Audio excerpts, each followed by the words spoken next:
Today's message from Dr. Reverend Christian Sorensen was recorded October 21st, 2018, and it's titled Tides of Change, affirming I flow with the changes in my life. And today we welcome the talent and voice of Rain Basu, who can be found on her website, her Facebook page, on her YouTube channel, or on Instagram.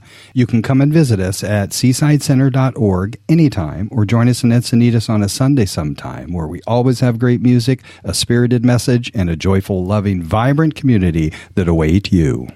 Good morning, Seaside. It is my honor to introduce our guest artist on Sundays, and we have a wonderful guest artist this morning. She's immensely talented, and she also shares her life between music and teaching. She actually is a teacher for special ed students, high school students. She lives in LA, so we're so grateful that she made the trip down here to be with us this morning. And along with her music, she actually recently released a music video. So you can see that on YouTube, and you just type in her name, Rain Basu. And she's also on Instagram. And, I forgot to mention this first service, that she also has a Selena tribute band. So I know that's probably incredible. So please follow her if you're doing the Instagram stuff, and check her out on YouTube and her videos. And her website is rainbasu.com. So without further ado, help me welcome our beautiful guest, Rain Basu.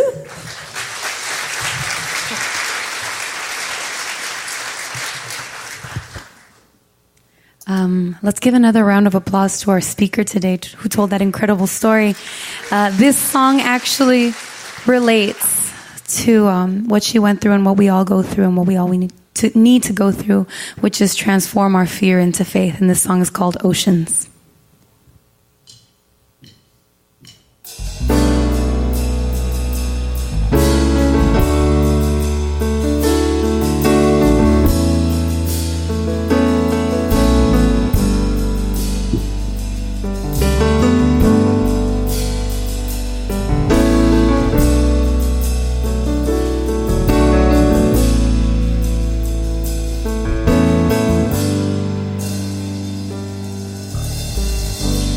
Call me out upon the waters, the great unknown, where fear may fail.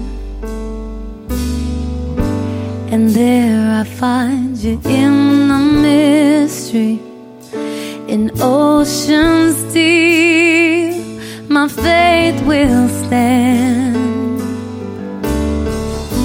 And I will call upon your name and keep my eyes above the waves. When oceans rise, my soul will rest in your embrace. For I am yours and you are mine.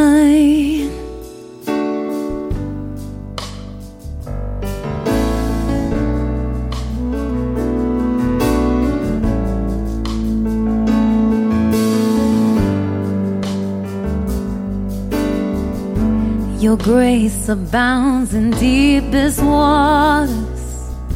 Your sovereign hand will be my guide. Where feet may fail, when fear surrounds me, you never fail, and you won't start now. And I will call upon your name and keep my eyes above the waves. When oceans rise, my soul will rest in your embrace. For I am yours and you are mine. Spirit, lead me where my trust is without borders. Let me walk upon the waters wherever you would call me. Take me deeper than my feet could ever wander, and my faith will be made stronger in the presence of the Spirit. Spirit, lead me where my trust is without borders. Let me walk above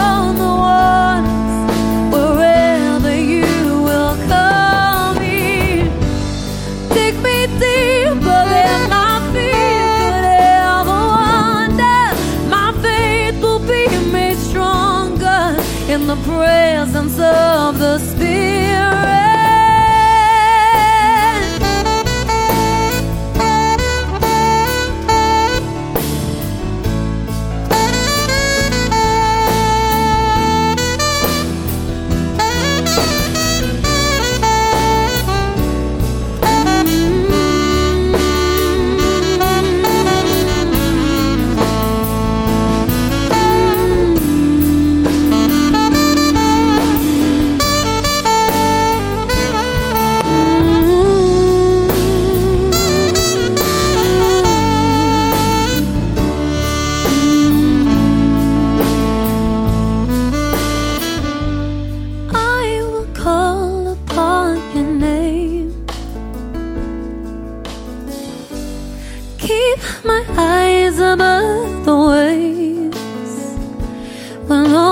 Rise, my soul will rest in your embrace, for I am yours and you are mine. Thank you. Hey. And that is Rain Bizum. Woo!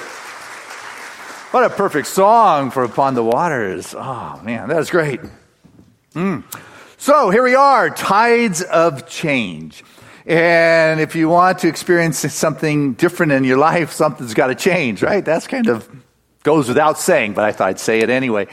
Our once President John F. Kennedy said, change is the law of life.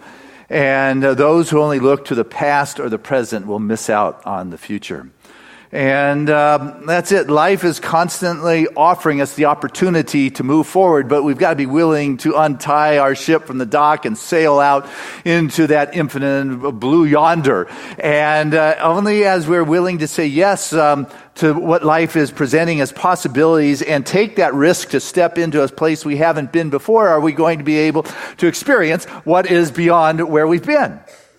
So, old story from 1910, a group of, they're florists. They created a company called the Floral Telegraph Delivery, which we now know as FTD. And there were 15 of them that looked at this newfangled item or machine called the telegraph and said, you know what, we've got families that aren't like these nuclear-based families anymore where everybody just lives in the same little neighborhood. They're going the other side of the country. Wouldn't it be cool if we could all of a sudden, from New York, send something over the West Coast? And it started with 15, and obviously it's still going strong today. It's taking a look at the new technology and embracing it to take it to the next level. Because I'll tell you what, if you're not willing to shift with the rising tide, you're going to sink with that rising tide because you're tied to what was. Classic example that we're all familiar with, or I don't know if we're all familiar with, but it's Kodak. Here it is. They were everything that had to do with photography, and all of a sudden, someone came to them, one of their research and development kind of guys, and said, "Hey, look at what I've just invented, a digital camera. This is like the coolest thing." And these guys, a bunch of old guys sitting on the board, and said, "How long will it take to develop it and bring it to the market?" And he said, "About 18 to 20 years. And they said, don't bother. And so as the story goes, by 2012, Kodak filed bankruptcy because they missed the whole digital camera kind of thing. That's what happens when you just say, I'm going to not learn this thing called a computer. Life doesn't stay still. Things are changing. You've got a tide. It's a tsunami that is moving forward. So, Kodak didn't follow it, but a local kid. You heard of Nick Woodman? He's a little local surfer guy out of San Diego who thought it'd be fun to take one of these little digital cameras, strap it to his wrist, and watch himself catch a wave. Show his friends. And as the technology developed, he continued to tinker. It developed more, and he tinkered and created a company called GoPro. It's on every extremist's head now around, and he's worth over $1 billion. Just because he was out in front of the changing tide. There are tides of change, and life is changing, and you get to decide whether you are going to embrace it or whether you're not going to embrace it. But the thing is, you're not going to stop a rising tide. There's kind of a couple tides. You got the cyclic one you see in the stock market where it goes up, it goes down. You've got bull market, you got correction, you got seasonal changes. We're going into fall supposedly around here. It's like it's going to happen whether you're on board or not. But these seasonal things, you just kind of go with it because the market goes up, housing market goes. It's just. You go with it. The other one is structural change, which is the one we tend to fight, where it's going to change. Your company's changing, computers are coming, what is happening, technology, digital cameras. The structure has changed. You either can go with it or you're going to be left behind. That is what happens. Driverless cars, you can be saying, I'm never going to get into one of those fangled kind of things. But I'll tell you what, the trucking company has embraced it, and they're in the process of eliminating all their drivers because it's far less expensive to rig a rig with a driverless computer to go from point A to point B. And so, you get to decide. Am I going to go with the tide, get out in front, and do my passion? It doesn't say you've got to be doing what you don't like. It says, what is it that you love to do? Because the world is emerging. Life is this infinite sea filled with infinite treasures, and what has been brought forth heretofore is what has been discovered. But you know what? All the discoveries haven't happened. All the best books haven't been written yet. All the best shows haven't been done. Best songs haven't been sung yet. Hey, so it's like you get to decide, am I going to embrace this? Because there are many dimensions in consciousness that the rational human mind just is totally unaware of. It just doesn't have it, but it doesn't ignore the human experience. Which is important to get here. Playing the different dimensions and bringing forth the presence of God and uniting with that presence doesn't mean you turn your head to the human experiences that are going on. You're going to turn to God and to Spirit, but, if you're coming up with a project, or you're making a change, you go through the legality of what needs to be gone through. You do your research, you check the accounting, you listen to your friends or your advisors, and then you turn it over to God. You turn it over to God to start with, but, you do these things and say, okay, Spirit, here I am. I am receptive. I am open to this because you know what? It's an exciting time. It is a dynamic time. It is a time for which we were born to be on this planet to usher forth that new, and we have ended up in a great place with infinite possibilities and a sense of freedom that allows us to pursue what is our passion, what is our love. And we are living in a time that supports that, though you may focus in on, it doesn't, but that's the key. What are you focusing in on? Are you focusing in on what you don't have? Or are you focusing in on what you do have? Well, gosh, I don't have much. Well, remember the pharaohs? They were the top of the ladder, the rung, and they didn't have anything close to what it is you had. You know what they would have given to be able to sit in a chair and fly across the ocean as opposed to, having to sail for months across the sea? Even if they had $200 million, they could maybe produce one movie. Now Netflix, you get them delivered to your house for $10 every week. Just download a whole bunch to choose from. Watch it from your house. And we won't even go to the part about running water. It's what you choose to focus on. People say, I just don't make that much money.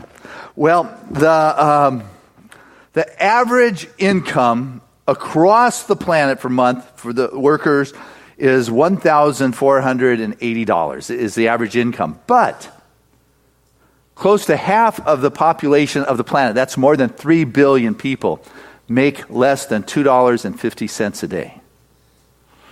Now, we go to Starbucks, we spend that on a cup of coffee.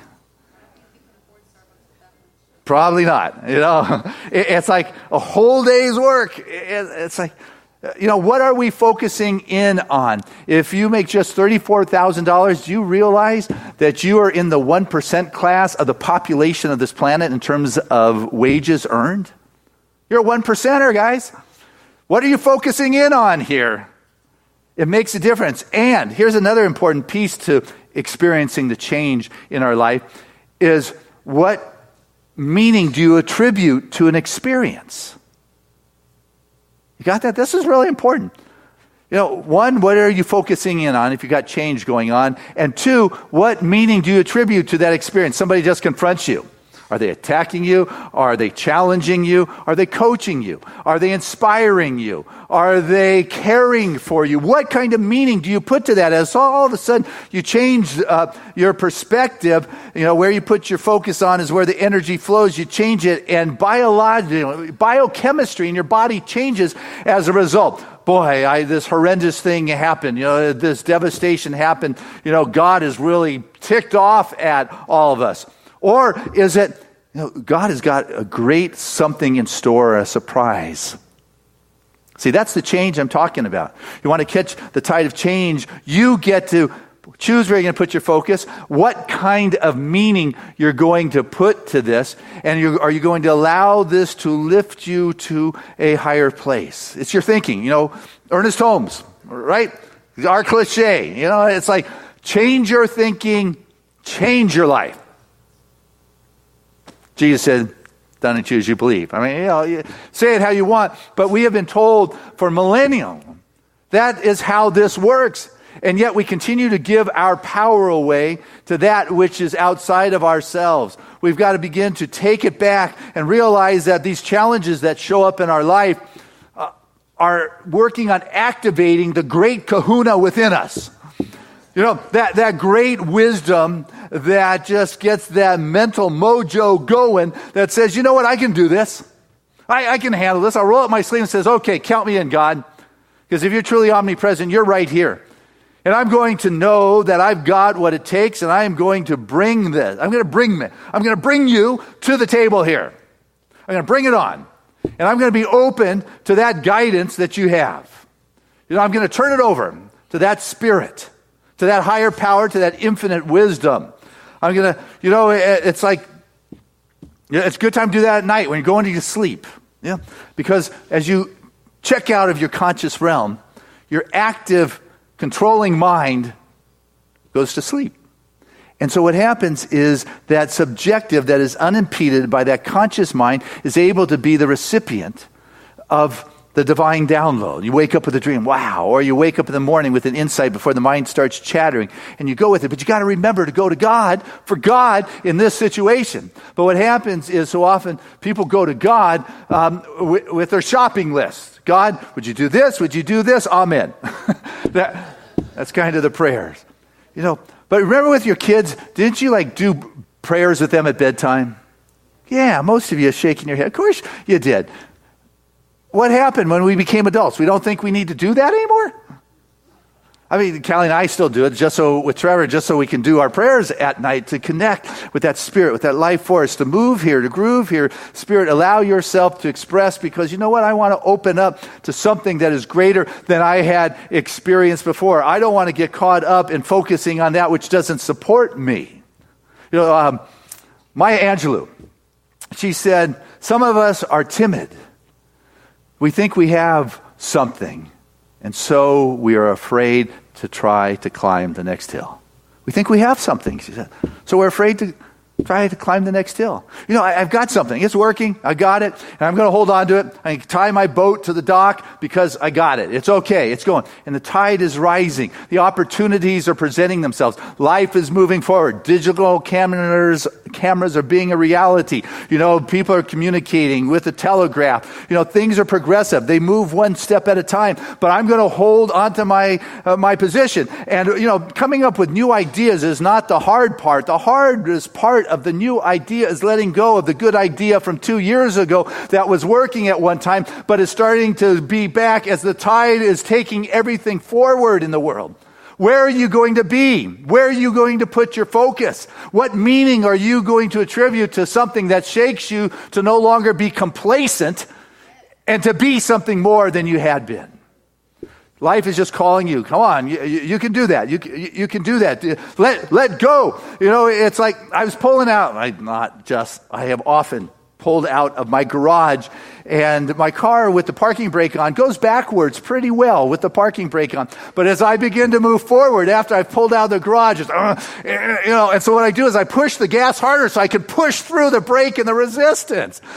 Eventually I get it. I let go of the brake, and then the car, boom, But that's what we're doing when we're holding on. We're trying to go forward with the parking brake on, and we're pushing. I'm going to do more affirmations. I'm going to have another prayer request put in the prayer request chest. And you know what? It's asking you to let go, to take off the brake, to turn to God, because when we're dealing with Spirit's been there. It's omnipresent, right? It's been there. It knows where you're going.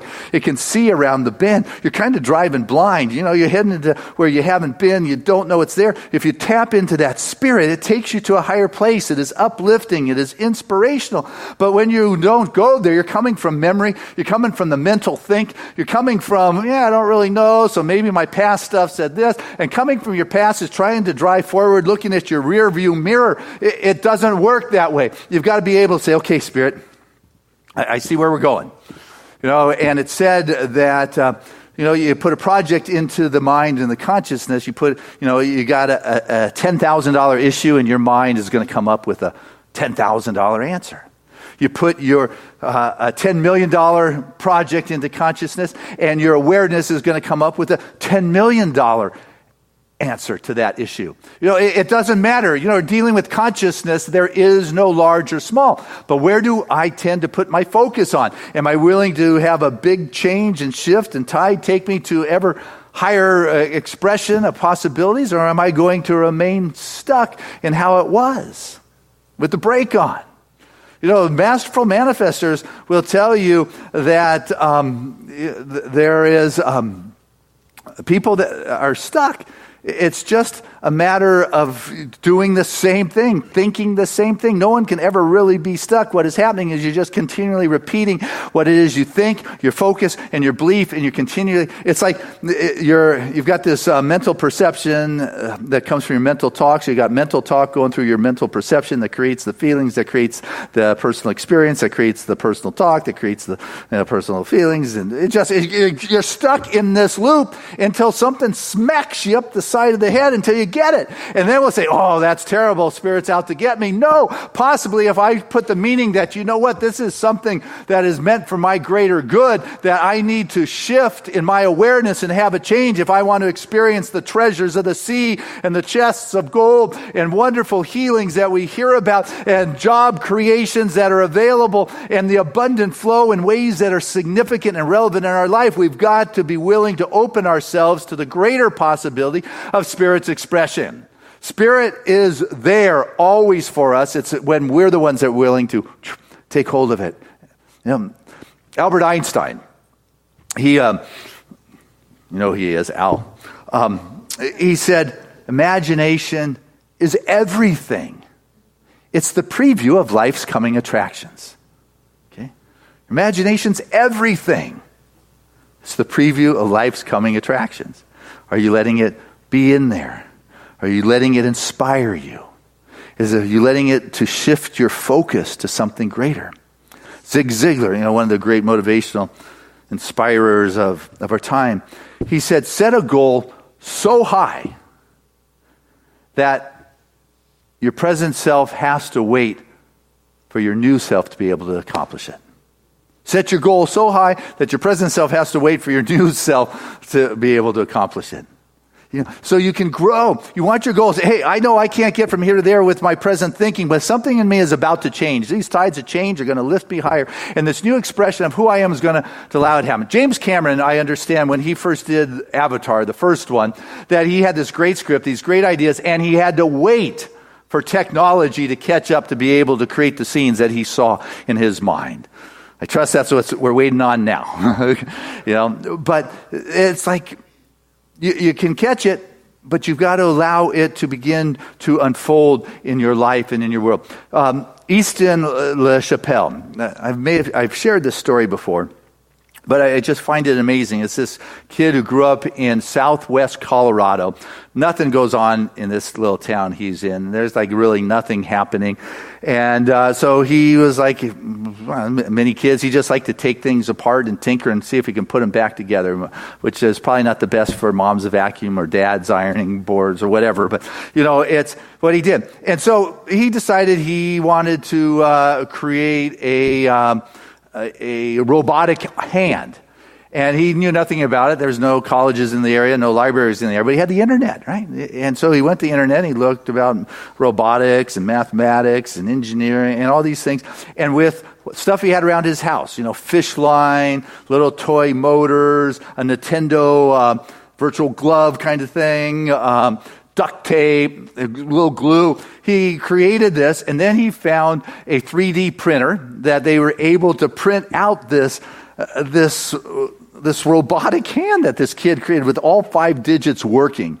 And so he took it to the state science fair. And at the state science fair, he ran into this young girl of 8 years old who had a prosthetic arm, and that she spent her family spent $80,000 for. And this little kid, who's now, I guess he's about 16, he worked on it a couple years, thought, if you're going to have one for a kid at 8, you're going to need one for them as a teenager, and they're going to need another one when they are an adult. I mean, who can afford, at least a minimum of 3 of those?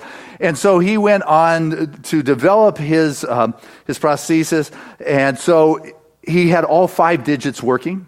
He then developed it so he could control it with, something that comes from the brain that goes through the Bluetooth that would move all 5 digits. And these $80,000 arms really only had 1 digit that worked.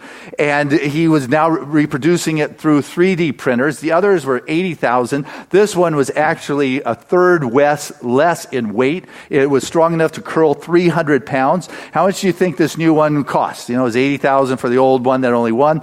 $20,000, $15,000, $10,000, $5,000. It can be produced on a 3D printer for $250. See, you can say, oh man, I'm never going to understand those 3D printers. At least that's what I say. But these are the kind of things that are emerging, and you can say, I'm not going to get on board with this newfangled invention. But you know what? The tides are coming, and you cannot stop that tide. You can get out in front of it, like Nick Woodman, who became a billionaire with using the digital technology that no one else was playing with quite yet. You can use the 3D printers like Easton was using, or you can sit back and tied to the dock and say, not me. I'm never going to learn that computer thing or cell phone. I'm speaking for myself, sorry. It's all about what is emerging. And people who are success, man, they just sprouted. They were lucky, They just hit everything right. They sprouted like a bean sprout. Well, I got to tell you something that all masterful manifestors have in common. It is crazy, simple, diabolically hard, and they have all were willing to take that step in the direction of what it was they saw, and then take the next step, and take the next step, and take the next step until it came into form. Willing to take the steps that are possible. And so when you have got this wonderful idea, and you've caught this vision, you're right on trend. I mean, it's not a new idea. One of our early sages, remember him? Jonathan Livingston Seagull? Going back to the basics, man. It's like he said, to fly as fast as thought, to be anywhere there is, you first have to arrive there, by thinking. You first have to see yourself already there. That's what he said. You have to first already see yourself there. So to fly as fast as thought, to be anywhere there is, you first have to get there with your thinking, with your mind, with your consciousness. I mean, here's the bird that's telling us this. It's what the master teachers have told us. That which you can embrace, that which you can embody, that which the mind can clearly see and perceive is what can begin to express itself. And you look out onto the world, and how am I focusing on what is emerging here? Man, this is good. I'm applying meaning here that this is good. Not, isn't this terrible? Look at all the jobs that are going to be lost or replaced. Look at a whole new green industry. Look at a whole new web designers. Look, a whole new possibility of delivering messages. You get to choose what focus you're going to have. If tides are coming and everything is going to be impacted by it, and you get to decide whether it's going to be a positive or a negative one based upon your perspective. And when you share that idea of this vision of what is possible, and someone says, man, you're crazy, no way. Their no doesn't mean you can't do it. Their no means you just can't do it with them. And so you've got to be willing to find within yourself where it is. Am I going to listen to that little hunch, that small voice, or am I going to listen to my small-mindedness? Tides of change are coming. And are you going to ride them, or are you going to resist them? Because I'll assure you that Spirit is looking to move through you. Yeah, like Spirit's the water and you're the faucet. Man, it needs something to pour through. The tide is coming, the current is coming. It needs something to pour through so it can begin to take shape. And I got to tell you that Spirit is really all for your joy in your life. You know, God is love is what we're told. But yet there's a lot of people who begin to think about the work or the vision. Okay, I got to suffer for my art. I've got to starve for my art. Somehow religion has taught that struggling is like a spiritual kind of experience. Not mine. I got to tell you what, that's not what my God's all about. Mine is about joy. It is about fulfillment. You know, this struggle thing, you know, maybe they felt that, you know, through struggle, it's impactful. But I got to tell you, joy is impactful also. You look at a child playing on the ground, man, I just smile with joy. Where is that coming from? They're just, you know, just going for that. Or how about in relationship? You know, the joy of being in relationship is magical, makes me smile. You know, you're creating something. You're in the flow. You know, you're smiling. I think joy is the natural state of the divine expression. Teilhard de Chardin says joy is the infallible sign of God. You know, the Bible says God is love. So I got to tell you, you get to decide whether you're going to struggle, be miserable, and just not have fun, or you're going to choose to know that God is love, and what God wants for us is joy in our creation, our self-expression, and our new creative gift that we have brought to this world to share, because you've been born for a time such as this. You are imperative to the divine plan and the God plan, and the times of change are going to lift you and launch you if you're willing to let go and get out of looking in that rearview mirror. Take that break off, change your focus, which is changing the set of your sail, and allow yourself to be cast into this sea of infinite treasures that are waiting to be discovered by you. God bless us in our abundant experience of life.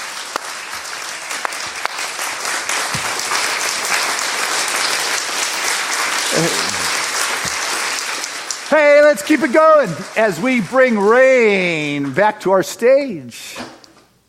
How do we make change happen? We got to decide that it is here. So this song is to help you guys remember that even though there's hard times, you got to know it like you know it. The change is here. The change is coming. Let's do it, gentlemen.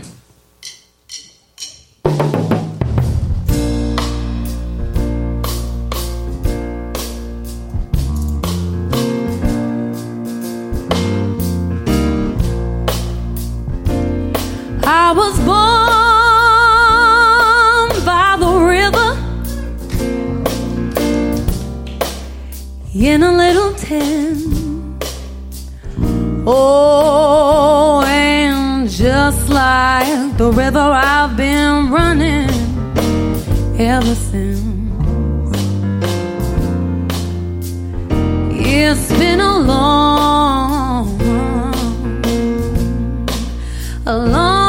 time coming, but I know a change gonna come.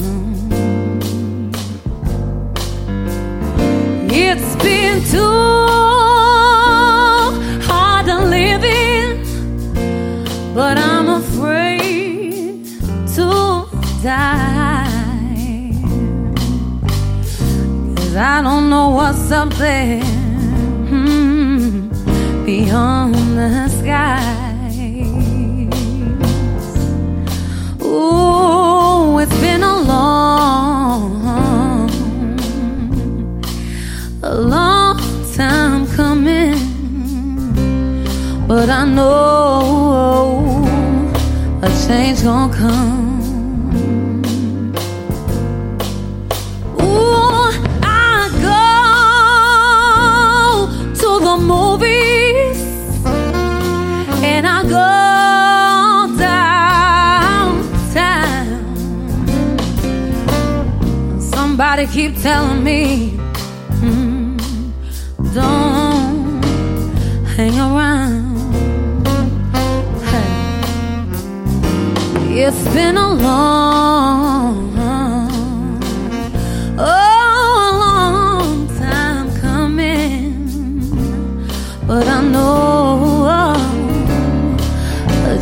gonna come. Oh, and then I go to my brother.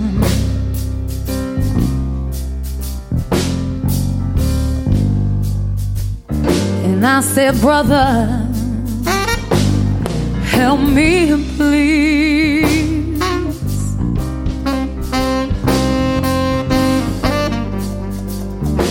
But he winds up knocking me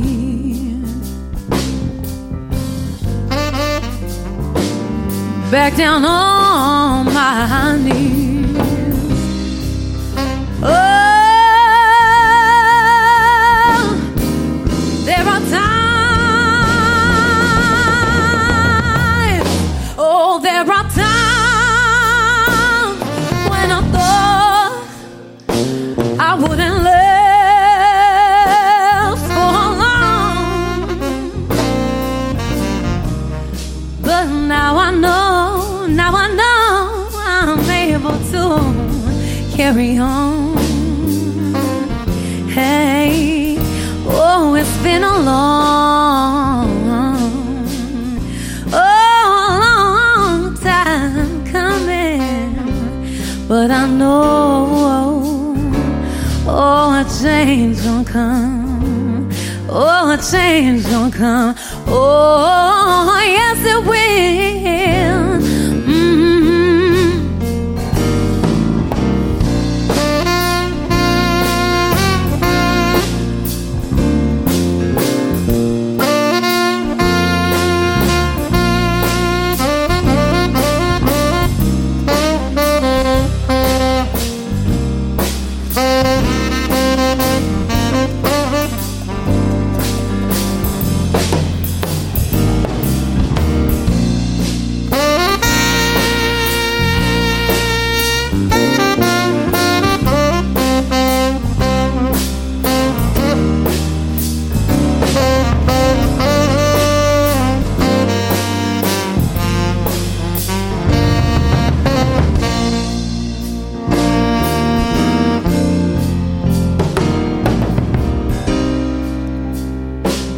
And then I go to my brother.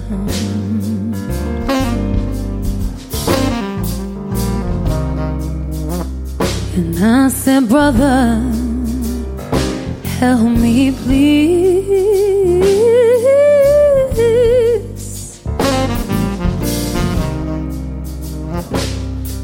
But he winds up knocking me back down on my knees. Oh, there are times when I thought I couldn't live for long, but now I know, I'm able to carry on. It's been a long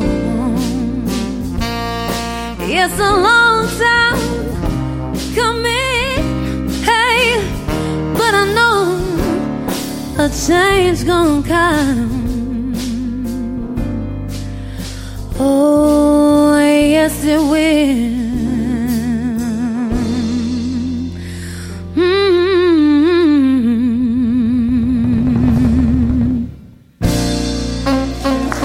Thank you.